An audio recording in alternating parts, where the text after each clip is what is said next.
la tristesse arrive, je sais tu es là, toujours près de moi.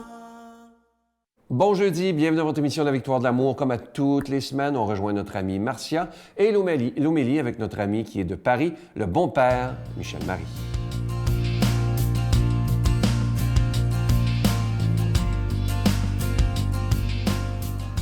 Bon jeudi tout le monde. Encore une fois, je suis très heureuse de vous retrouver. Et je vais vous parler aujourd'hui de la communauté. Moi, là, ça fait des années, et je pense depuis que je suis née, que ma vie tourne autour de la communauté. Je m'explique. Le chacun pour soi et la consommation et chacun ses petites affaires, puis pas dans ma cour, bien, moi, ça n'a jamais été ma philosophie de vie. Et je peux vous affirmer que c'est ce qui fait que j'ai une belle vie, une très belle vie, malgré les moments difficiles, malgré les épreuves, malgré les séparations que j'ai eues à vivre, les maladies que j'ai eues. Et on dirait que les gens comme moi, qui sont très positifs, qui sont très optimistes et qui ont toujours espoir que ça aille mieux, bien, on dirait qu'on pense que les gens pensent qu'on n'a pas de problème, puis que nous, on est donc chanceuses, puis que tout est facile. Mais moi, je peux vous dire que si je prenais 2 heures, caméra ouverte, pour vous défiler dans les 20 dernières années tous les problèmes que j'ai pu avoir, autant les problèmes de santé que les problèmes relationnels, que les problèmes au travail ou financiers, vous feriez ça comme ça. Ah, on n'aurait jamais pu penser ça. Pourquoi vous ne pouvez pas penser ça? C'est que mes problèmes, moi, je ne les vois pas comme des problèmes. Je les vois comme des expériences, des opportunités de raffermir ma foi en la vie, de raffermir aussi ma foi en moi et en la communauté. Et c'est super important, surtout actuellement, où on est privé de nos liens communautaires. Il y a bien des gens qui allaient faire du bénévolat, il y a bien des gens qui, une fois par mois, une fois par semaine, se déplaçaient pour aller aider ou pour aller raconter des histoires à des enfants ou pour aller... Et on est privé de ces liens-là. Mais je peux vous dire, ça c'est la bonne nouvelle, et c'est ma façon de voir ça positivement, qu'avec le virtuel, bien, il y a moyen de garder cette fibre communautaire-là très présente. Puis le virtuel, ça veut dire, oui, ordinateur, mais ça veut aussi pouvoir dire le téléphone, ça peut être écrire des cartes, envoyer des messages à des gens. Moi, cette façon virtuelle de vivre la communauté, je l'ai développée il y a plusieurs années. J'ai mis sur pied dans mon groupe Facebook, c'est un groupe Facebook privé auquel vous avez accès. C'est gratuit. Vous allez sur Facebook, vous écrivez « Dans la cuisine de Marcia ». J'ai mis sur pied une immense cuisine. Hein? Si je vous invitais dans ma cuisine, on parlerait de quoi? Bien, on parlerait de nous, on parlerait de notre vie, on parlerait de ce qu'on trouve difficile, on rirait, on aurait du plaisir, on partagerait. Vous me parleriez de votre vie, je vous parlerais de la mienne. Eh bien, j'ai décidé, il y a quelques années, de mettre ça sur pied, une cuisine virtuelle.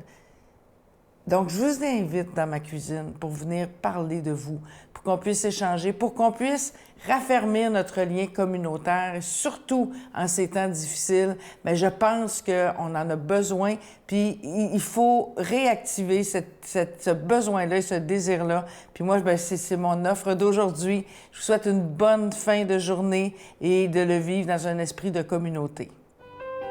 Notre Père qui es aux cieux, que ton nom soit sanctifié, que ton règne vienne, que ta volonté soit faite sur la terre comme au ciel. Donne-nous aujourd'hui notre pain de ce jour. Pardonne-nous nos offenses comme nous pardonnons à ceux qui nous ont offensés. Ne nous laisse pas entrer en tentation, mais délivre-nous du mal, car c'est à toi qu'appartient le règne, la puissance et la gloire pour les siècles des siècles. Amen. Je continuerai à croire, même si tout le monde perd espoir. Je continuerai à aimer, même si les autres parlent de haine. Je continuerai à construire, même si les autres détruisent. Je continuerai à parler de paix, même au milieu d'une guerre. Je dessinerai des sourires sur des visages en larmes. et je tendrai les bras à ceux qui se sentent épuisés. Oui, je continuerai à croire. Je suis tellement content de vous parler de ce magnifique cadeau du mois, une belle exclusivité de la Victoire de l'amour pour bien commencer l'année avec tout ce qu'on vit avec la Vierge Marie. Il s'agit du chapelet de la médaille miraculeuse. Il est en cristal. Il est déjà béni. Et vous savez que la médaille miraculeuse, c'est la Vierge Marie elle-même qui a demandé à ce qu'elle soit fabriquée. Ça se passe à Paris dans les années 1800, sur la rue du Bac. Elle apparaît à Sainte-Catherine-Labouré et la Vierge Marie dit ceci à Sainte-Catherine. « Faites frapper une médaille sur ce modèle. Les personnes qui la porteront recevront de grandes grâces. Les grâces seront abondantes sur les personnes qui auront confiance. » Un très, très beau message de la Vierge Marie. Je vous rappelle que vous recevrez un chapelet avec un don de 25 $ et si vous en voulez deux, avec un don de 40 $. Je vous donne l'adresse. La Victoire de l'amour, case postale 120, succursale Boucherville à Boucherville, le J4B 5E6, je vous la redonne. La Victoire de l'amour, case postale 120, succursale Boucherville à Boucherville, le J4B 5E6. Également par téléphone, par carte de crédit du lundi au vendredi de 8h30 à 16h30 dans le 514-523-4433, 523-4433 ou sans frais le 1-888-811-9291, 1-888-811-9291 et aussi sur notre site Internet, un moyen rapide, sécuritaire et efficace de faire votre don, le www.lavictoiredelamour.org. Merci de tout cœur de ce que vous ferez pour la Victoire de l'amour. Je vous rappelle que c'est le chapelet de la médaille miraculeuse. Il est en cristal. Il est déjà béni. Merci de tout cœur d'être des protecteurs de la foi par votre don et merci de votre prière.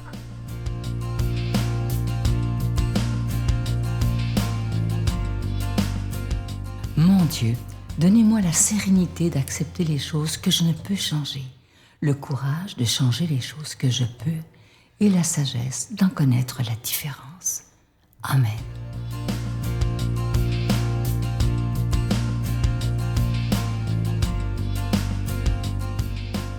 Mais quelle joie de vous retrouver. Évangile de Jésus-Christ selon saint Marc. En ce temps-là, Jésus se retira avec ses disciples près de la mer, et une grande multitude de gens venus de la Galilée le suivirent. De Judée, de Jérusalem, d'Idumée, de Transjordanie et de la région de Tyr et de Sidon vinrent aussi à lui une multitude de gens qui avaient entendu parler de ce qu'il faisait. Il dit à ses disciples de tenir une barque à sa disposition pour que la foule ne l'écrase pas. Car il avait fait beaucoup de guérisons, si bien que tous ceux qui souffraient de quelque mal se précipitaient sur lui pour le toucher.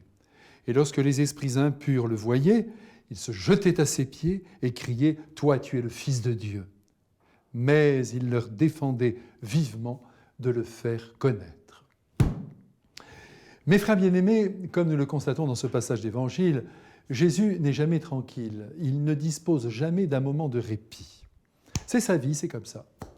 Là, bien qu'il se soit retiré avec ses disciples, la foule se rassemble autour de lui et le serre de près, sentant intuitivement qu'il est son sauveur. D'ailleurs, les signes qu'il accomplit en témoignent. Je dirais même que ça crève les yeux. Aucun homme ne peut aller si loin dans la multiplicité des miracles et dans cette onde d'amour aussi qui jaillit de son cœur. Et le peuple ne s'y trompe pas. Il suit son libérateur, son prophète, son ami, son amour, cette parfaite image de Dieu le Père. Il faut dire qu'on vient de loin pour l'écouter et pour se faire guérir des maux qui ravagent le corps et le moral, bien sûr. Ah, si notre temps pouvait courir vers le Christ, si toute l'humanité pouvait découvrir la beauté de son être, ce qu'il a fait pour nous, en venant du ciel et en partageant la condition humaine, en orientant notre cœur vers le bien, en le décentrant de ses petites préoccupations, en le plongeant dans le souci d'autrui, ce serait extraordinaire. Malheureusement, le Christ est devenu un inconnu, au mieux un sage, estimé parmi beaucoup d'autres. Et on oublie qu'il est avec son Père, le Créateur de l'univers, et que par conséquent, on lui doit la vie. Il est loin le temps où Jésus, écrasé par les foules, devait se tenir debout dans une barque pour être vu de tous et écouter, accrochez-vous bien, au bastingage, durant des heures, car les homélies du Christ ne duraient pas 7 minutes, comme dans nos églises. Il y avait toujours un enseignement, vous voyez, dans sa journée, toujours. Par là, il commençait, il touchait les esprits, les cœurs. Il faisait toucher le mystère de son Père et puis ensuite, il accueillait les uns et les autres, il les écoutait dans leur misère, bien sûr, et tout cela était suivi par des guérisons qu'il conduisait à la chaîne et qui authentifiaient sa parole et lui donnaient d'être reçu comme un grand prophète. Quant aux anciens anges devenus déchus, donc des démons, ils voyaient clair en Jésus comme en l'eau de roche. L'intelligence angélique, ne perdant jamais le contrôle du réel, reconnaît dans le Christ le Fils unique de Dieu et va jusqu'à le vénérer en se prosternant devant lui à travers les êtres dont il a pris possession. Même pourris, les démons s'inclinent devant leur Créateur. Il ne peut en être autrement, le mal est toujours vaincu par le bien. Il faut en être convaincu.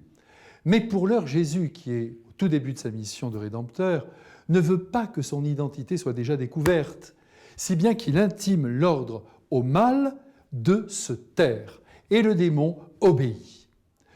De notre côté, ne cessons pas de proclamer par notre joie, par notre bonté, par notre absence de jugement, par notre générosité sans borne, que nous avons tout reçu du Christ et que nous croyons en son origine divine.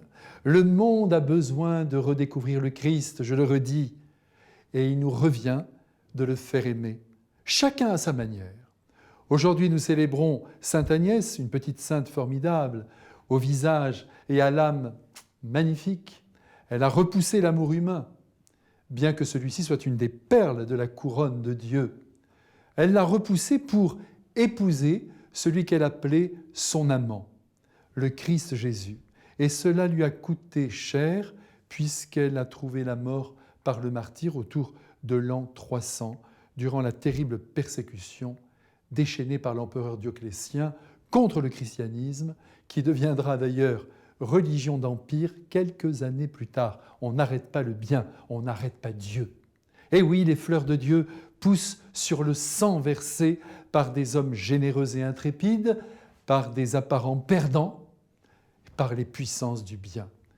Il faut simplement savoir attendre et guetter le soleil qui ne manque jamais de montrer sa lumière après l'orage. Que le Dieu vainqueur qui est Père, Fils et Saint-Esprit vous bénisse et vous garde fidèle à son évangile, quoi qu'il en coûte. Et bonne fête à toutes les Agnès du monde. Amen. Je vous salue Marie, pleine de grâce. Le Seigneur est avec vous. Vous êtes bénie entre toutes les femmes, et Jésus, le fruit de vos entrailles, est béni. Sainte Marie, Mère de Dieu, priez pour nous pauvres pécheurs, maintenant et à l'heure de notre mort. Amen.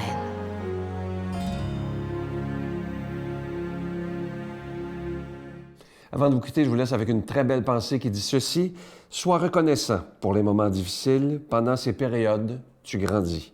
Sois reconnaissant pour tes limites. Elles te donnent la chance de te surpasser. Sois reconnaissant pour tes défis. Ils te permettent de bâtir ta force et ton caractère. Sois reconnaissant pour tes erreurs.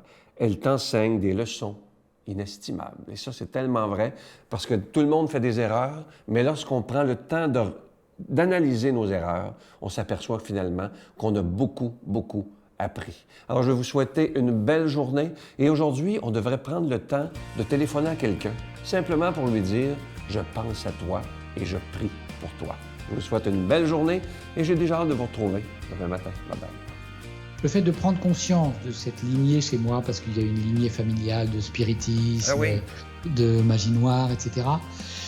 Là, elle m'a dit, franchement, elle était aussi accompagnée d'un père jésuite et tous les deux m'ont dit, voilà, je pense que ce qui peut te sauver de ces attaques mentales, en réalité, c'est une prière de délivrance.